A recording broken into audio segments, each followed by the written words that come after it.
ka-farmers, magandang hapon. Nandito pala kami sa kabundukan ng Oray, Montalban, Rizal. May ginagawa kami dito ngayon. Bali, mga ganito mga ka-farmers yung aking ginagawa. Bali, magre-retouch lang kami kasi ito, swimming pool yan. Yung swimming pool. Tapos yung kanyang kubo na kulob, nag-iisa lang. Tapos ito, apat na mga open. Yan.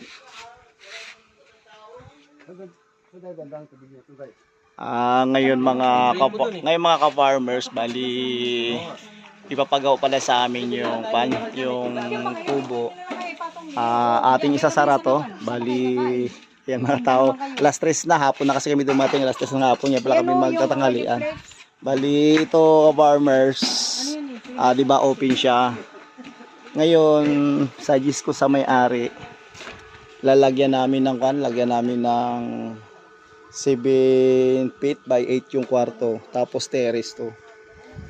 Tapos sinuggest ko mga ka-farmers yung flash ay yung buladas niya kasi maliit.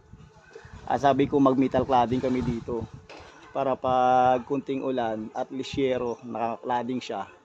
Hindi siya basta-basta mabubulok. Pagkatapos, ang kisame amaka na. Yan hanggang dito. Abang-abangan nyo lang mga ka-farmers ang kabuuan nito. Bali magkukan lang kami. I-upgrade lang namin yung mga kubo dito. Yan ang mga ka-farmers. Swimming pool.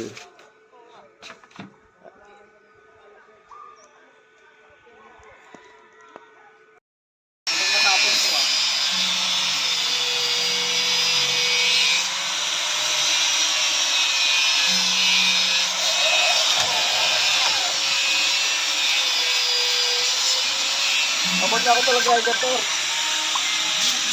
Tol. Pero ang gato.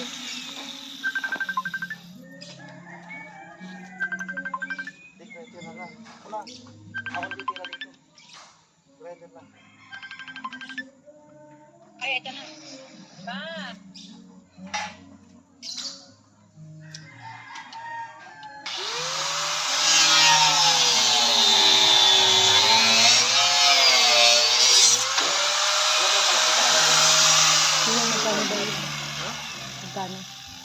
Pagkano?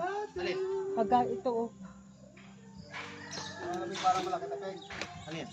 Ilaw yata. Malaki yan? Malaki yan, te?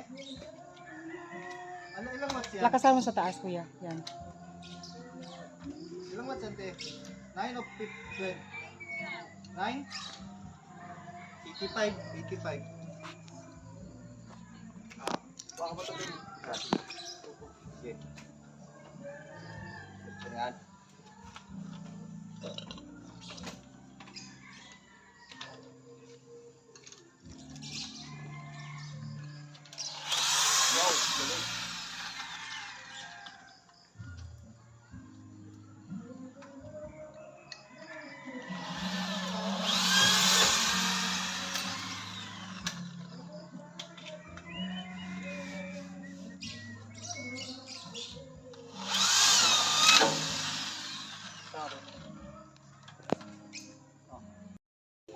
Mga ka-farmers,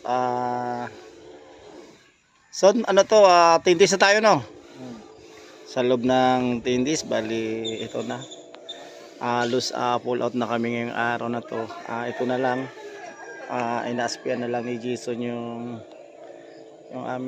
hagdanan na ginawa namin. Yan. Tapos pag natapos, magtatapkot na lang itong mga ibang mga ano to, yung kisame at saka yung mga wall. May kwan na yan, may top coat na. Bali, ang hindi na lang na top coat natin, ito na lang yung flooring dyan sa taas at saka itong hagdanan. Siguro abutin pa kami megit alas 6.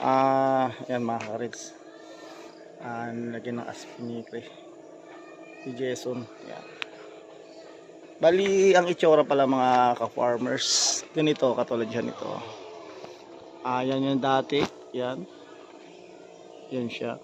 Hindi ko alam kung magugustuhan ng nagpapagawa, kasi pag nagustuhan ng nagpapagawa yung aming gawa, lahat daw to ganun magagawin namin. Kasi ito yung kanilang swimming pool.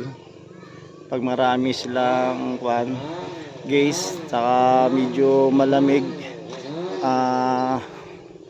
medyo malamig ka talaga. Para may privacy daw, kailangan ganito ang gagawin, ikukulog. Ayan. Pero mga ka-farmers, siguro ito lang ang kaya namin palabasin. Kasi kumbaga hindi naman kami yung nag-layout ng structure. Bali, ginawa ko lang yung pwedeng diskarte kung paano bagandahin. Hanggang ito lang ang aking nakayanan. Kasi unang-una yung layout hindi naman kami. Siguro kung kami ang nag-layout, mas higit pa dito ang kalalabasan.